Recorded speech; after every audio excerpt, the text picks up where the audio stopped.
Yes, excellent. Hi, yes. Lovely. I'm at a JavaScript conference and I'm going to tell you all to stop using JavaScript. Let's have some fun. So I'm going to just skip past this. Trust me, I'm a person. I work on a browser called Polypane. It's a browser for developers, for all of you. And that's roughly everything I'm going to say about that. So if it sounds interesting, come talk to me afterwards. But I want you to know that Polypane is built in Electron. And if you're not familiar with Electron, it's a framework that lets you build desktop applications using web technologies. So it essentially combines Node and Chromium, and it can make desktop executables. So that means that I write a lot of JavaScript. Like all day, every day, all I do is write JavaScript. So I don't hate JavaScript. I love JavaScript. But I also really love CSS, and I even love HTML. Hold on. HTML. There we go. I really love HTML. And the reason I love all three of these technologies is something called the rule of least power. So the rule of least power is one of the core principles of web development. And it means that you should choose the least powerful language suitable for a given purpose.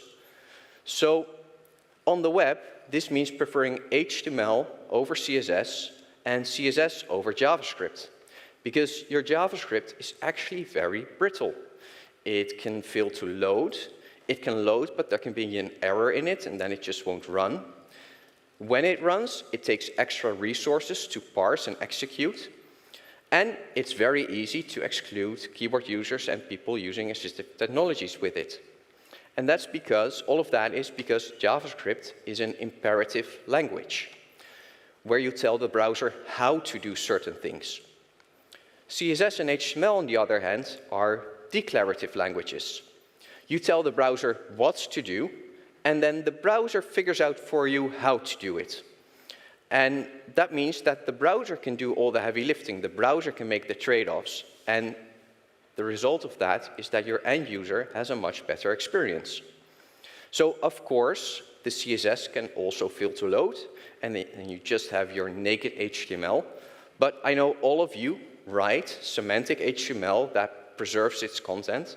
So even if the CSS fails to load, all of your websites will be perfectly readable. It really is the foundation. And the good news is that browser makers are listening to us. So both browser makers and specification writers have been porting a lot of functionality to HTML and to CSS that a few years ago needed JavaScript. They're figuring out all the things we implement by hand nowadays in JavaScript, and they're making it easy and accessible by implementing it in the browser and in HTML and CSS directly.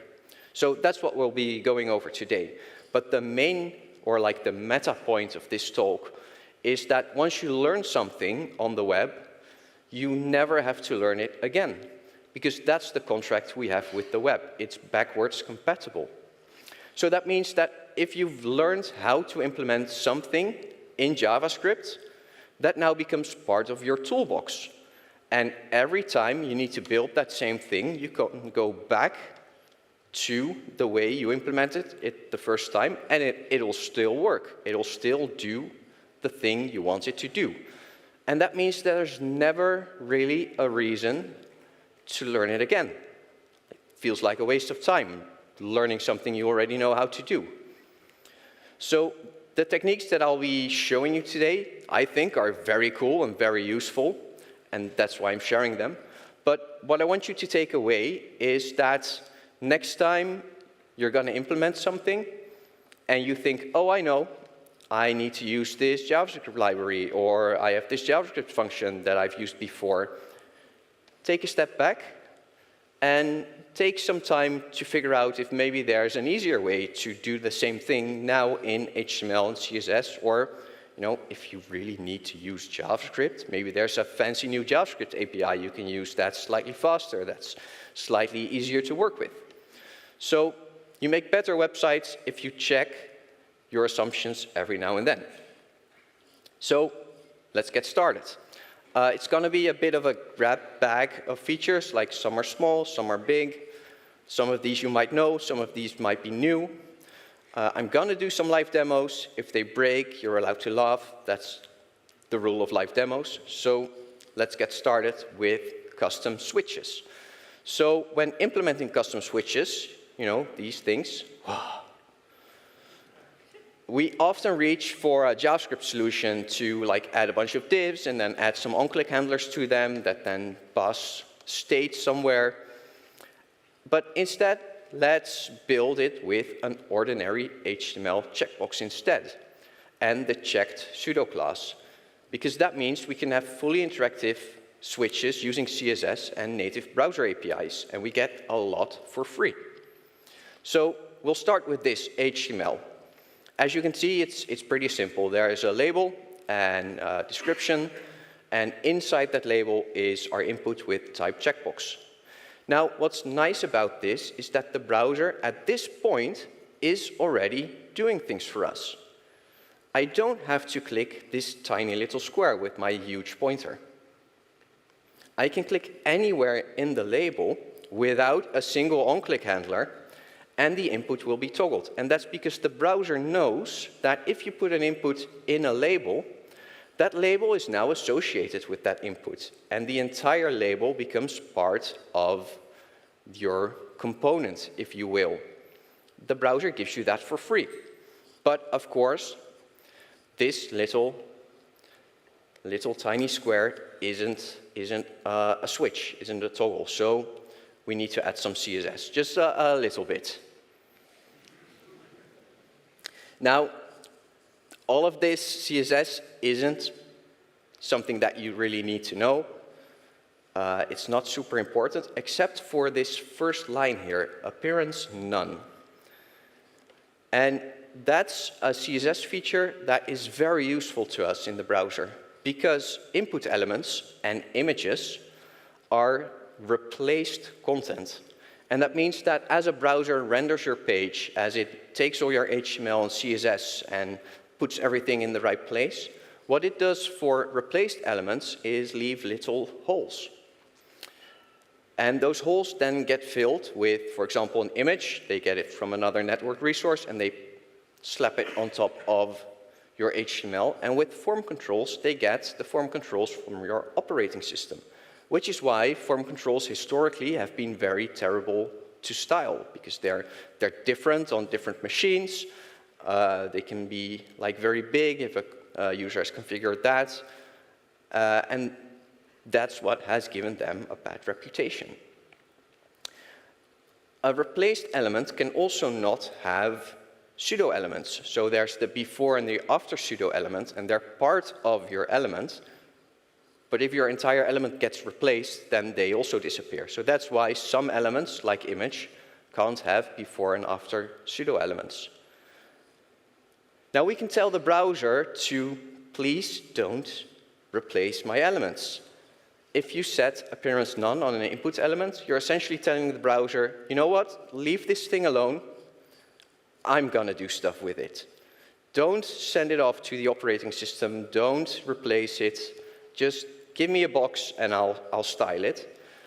And that means that we get our before element back. So we can use that to make the track, the background of the switch, which is the input itself, and then the thumb, the little round thing over here, which is the before element.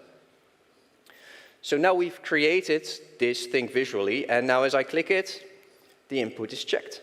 So, job well done. Okay, you don't see it, but trust me, this input is definitely checked. I clicked it. Look, I can click it again, and now it's unchecked, as you can see. Okay, well, we'll need to use that checked pseudo class. So to make that change visible, we add some styling to the checked pseudo class. And the checked pseudo class will match whenever the input would normally show the checkbox. So now as I click, checked starts to match, the background changes to green, and we move the little thumb from the left to the right. Pretty easy, not a lot of CSS, but we need to add one thing more, and that's accessibility. So what we're going to do is add an outline to the toggle when it's selected, but only when it's interacted with by the keyboard. Because if I use a mouse, it's very easy to know what I interacted with, because it's the thing I'm literally clicking on. See, it's very easy to figure out what element I'm interacting with. But if the mouse disappears, then I have no idea. So by setting a focus visible outline, now as I use the spacebar to toggle my input type checkbox, which is another thing the browser gives you for free, space will toggle input elements, you can see that it renders this very nice blue line or border around it using outline. Now you might be familiar with outline as the thing you turn off because it's this ugly rectangular dotted black thing that you can't change. Well, that's also no longer the case because browsers have given outline sort of superpowers. As you can see, it nicely follows the border radius of the element automatically. And you can also offset it. You can offset it away from the element, but also into the element. So even your designer can have fun with this, rather than turning it off because, you know, it's so ugly. Now, that means that for the regular focus, the focus that's also activated when clicking, you don't really need that outline. But I don't want you to do the thing you always do, which is set outline none. Because what outline none does is completely get rid of it. What I want you to do instead is set outline color to transparent. And that's because it's very useful to have outline colors or outlines in specific other situations, namely in forced color mode, which is a mode on Windows that changes essentially all the styling on your page and on your entire device to a set of predetermined colors. It's used for people that need high contrast or low contrast or anything in between. And it's a way for them to force the design of their entire device. By setting outline color to transparent, the outline will still be there. You just don't see it because, you know, it's transparent. But that transparent is then replaced with a color. Another color is forced onto it and the outline is back again. So with just a little change, going from outline none to outline color transparent, you make your site a little bit more accessible for the people that need that, with no detrimental effect to anyone else. So if you want to learn more about forced colors and everything it does, there's a link, polypane.app/forced-colors, which goes into it in much greater depth. Now, just to show you that the progress really is from JavaScript to CSS to HTML, and also why I didn't put too much time in explaining that CSS. Safari recently shipped the switch attribute on the input type checkbox, and that gives you all of this for free. So now, if you have an input type checkbox, you can just add an attribute of switch to it, only in Safari so far, but I'm hoping other browsers will start doing this as well. And now it renders a switch for you, which is even less work.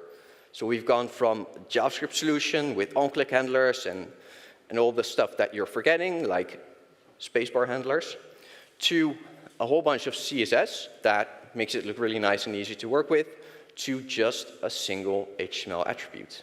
Very nice. So a couple of quick ones. Data list.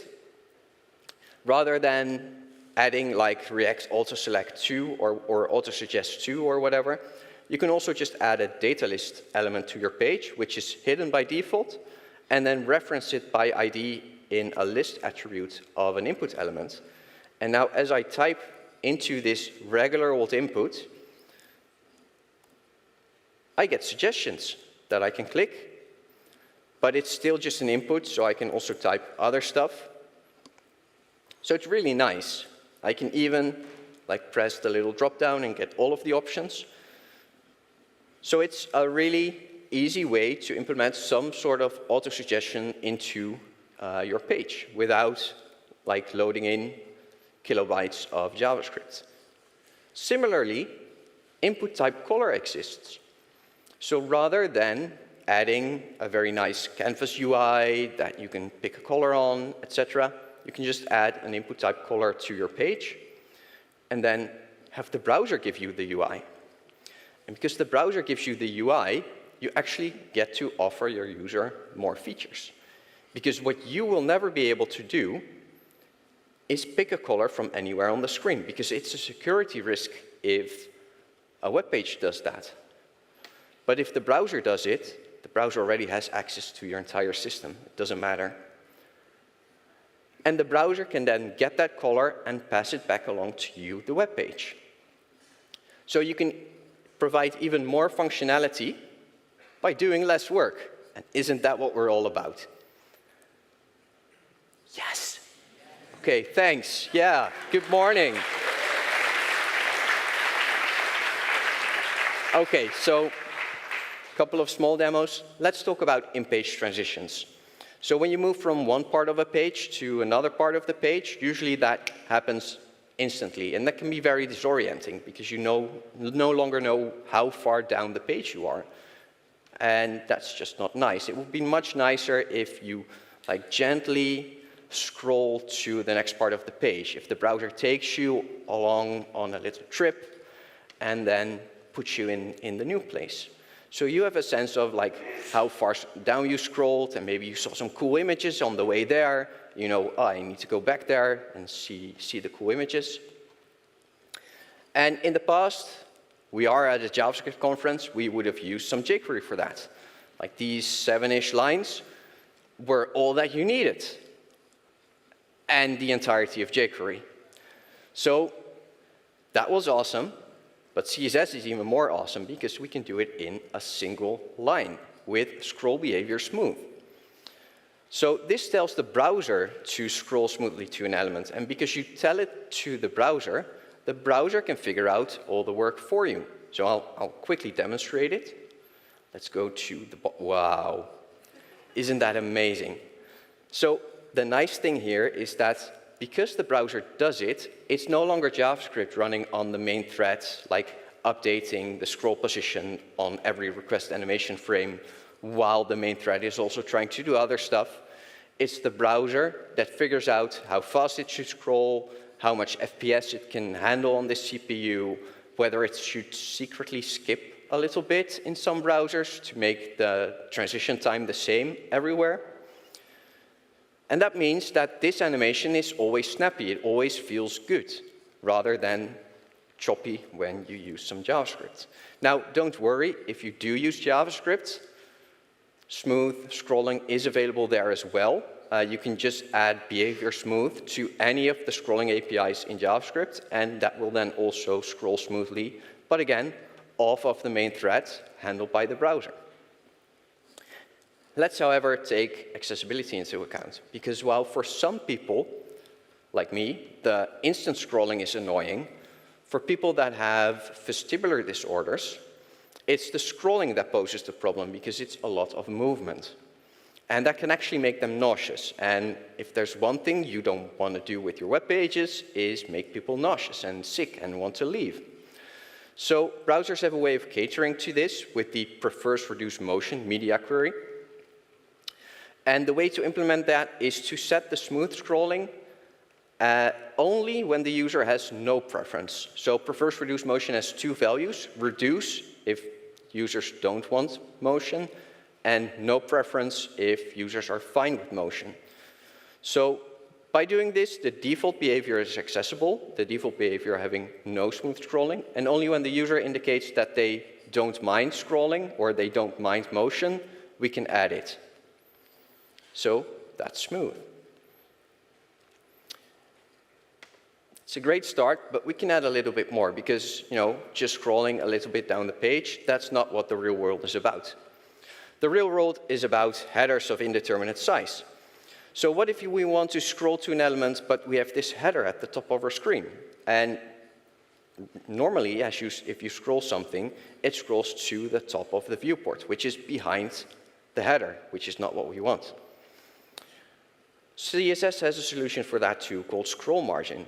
It works like margin or regular margin, but it only applies when scrolling. And there's also scroll padding, which does the same thing. So now, as I scroll down to my element that has a scroll margin, it stops below the header.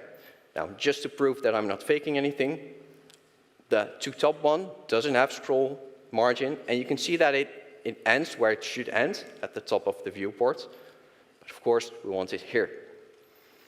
Now, I want you to take a little bit of time to think about how you would get the height of your header in JavaScript, and then figure out how far you should scroll, and then subtract the height of the header that might change on different viewport sizes, and then figure out the math on how to do all of that. This definitely beats it, right? Yes. Come on, people. I know it's a JavaScript conference, but this is cool stuff.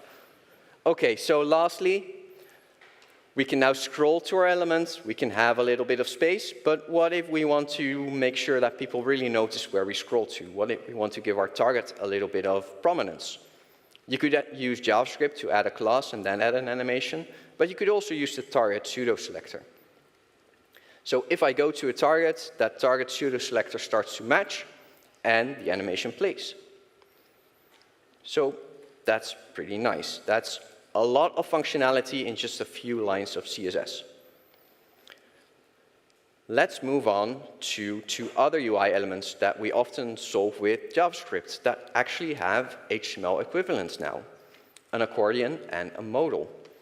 So having an accordion on your page can really help, like slim down the page by making all the headers easy to go through, and then if someone wants to learn more, they can click the header and read more. Now, there's a pair of native HTML elements that does this, the details and the summary elements. Anything you put into a details element is hidden by default, except for the summary. And then as you click the summary, it shows the rest of the contents of the details. Now, that's pretty nice, but if you have a list of these, your designer probably wants to have the first one open, so people know that, there's stuff in there. And that's fine, you can just add the open attribute. Now, all of you who write React or use other frameworks might look at this and go, yeah, great, now there's an open prop, it's just going to stay open forever. Great job, Kilian. But no, the open attribute is a live DOM attribute. So as you interact with the page, the open attribute will change as well. So I can just click it closed, and now in the DOM, in the live DOM, that open attribute is gone. It updates as you interact with the page. So you don't give up anything. In fact, you can use that because, this triangle, I really like it, but if I work with a designer, they're going to go, that's not my triangle. And they want something different, right? Well, we can give them something different. We can use the marker pseudo element to target that triangle and style it, or even completely replace it with new content, for example, with a nice emoji. And then we can use that open attribute to change the emoji as it opens. Thank you. So it's really easy to style. Now you can't do everything with that marker because you can't move it. There are some restrictions with the CSS meant to make sure that the marker is still clearly a marker. But you can change the font size, the color, etc. Now lastly, even though a summary is clickable like a link and a button, it doesn't get a pointer cursor like a link, and it doesn't look like a button, it looks like text. So I think you should do something to make it apparent for your visitor that the summary is clickable. And it doesn't really matter what you do as long as you do something.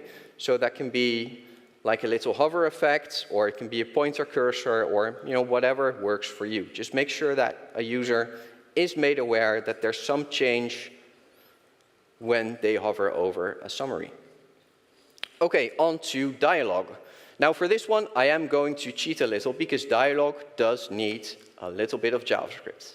I know, but here we are. So the dialogue element, it's an HTML element, is like a better alert or confirm, because alert and confirm are pretty hard to work with. If you open an alert, your main thread is paused until that alert is resolved. That's just how it works. And that means you can't do anything until a user has clicked OK on the alert. And it's also not stylable. You just get like some weird, ugly, like 90s browser UI. Dialog isn't that, because dialog is just an HTML element. It looks like this. You have a dialog element. By default, it doesn't render. I've put a form in it with method dialog, and I'll show you why in a bit. And to make that dialog visible, we need to click, or we need to call show modal on it. And this is where the JavaScript comes in. That show modal is for now only available in JavaScript. Now, as I click it, it shows me the dialog, but it shows the dialog in something called the top layer. And the top layer is a new concept in browsers, and it solves a very difficult problem: chat widgets. Chat widgets usually have this little cube button in the lower right corner, and that has a z-index of like 9 bajillion. And you're always fighting it, and then trying to get rid of it or find tricky ways to give it a lower z-index. With the top layer, the browser adds another layer between your page and the screen, if you will. And you can then promote elements to that top layer. So if you call show modal, what the browser does is it takes your dialog and it puts it in the top layer. And now it's always on top of everything, no matter how high the z-index is. But as you can see, you don't get any UI, because it's essentially a fancy div.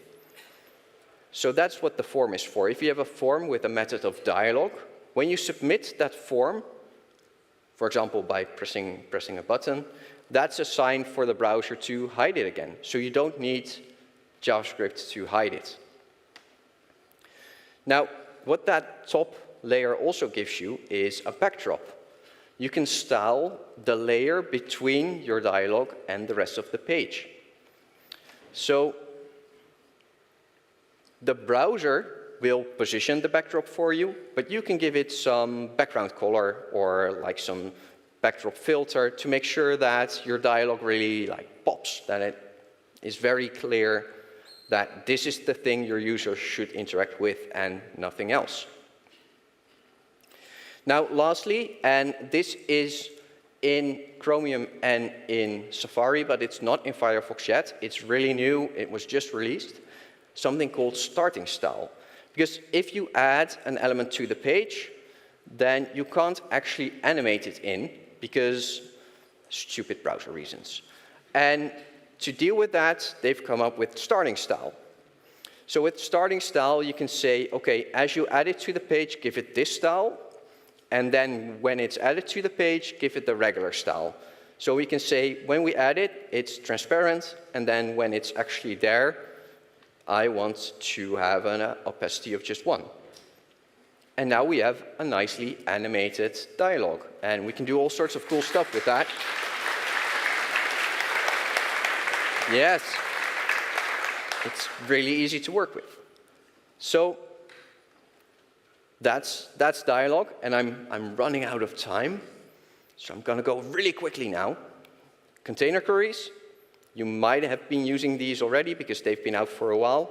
But they, like, if you've ever added like 5 variants to your card components to be able to place them in the sidebar or in the bottom bar or like large or whatever, you can get rid of all these variants because you can actually make the component itself through its CSS responsible for its design depending on how much space it has. So with container queries, the component doesn't have to know where it is on the page. It just has to know how much space it has available, how much space there is in the container. Adoption of this has been a little bit slow, in part because we've already solved this problem through other ways. But I think with time, we'll see a lot of like JavaScript logic move away into container queries. So keep that in mind next time you need to write a variant for something.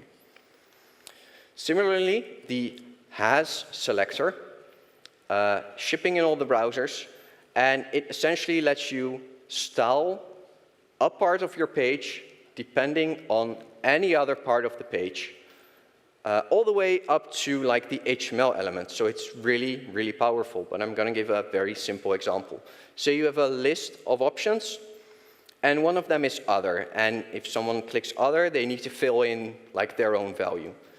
So rather than doing the on-click, show, change, hide, listener game, you can just go, you know what, hide other text by default, and then select other text if it's in the form, but only if that form also has the other element, which is, you know, this radio button, and that other element is checked, like we saw in the switch example.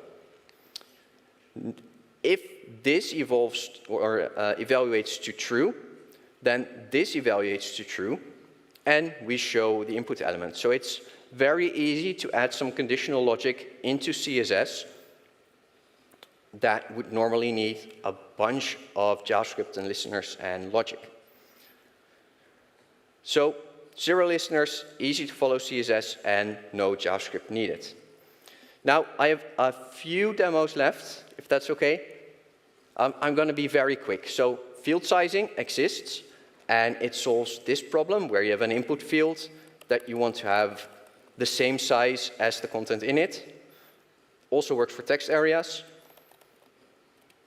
And it's just field sizing content.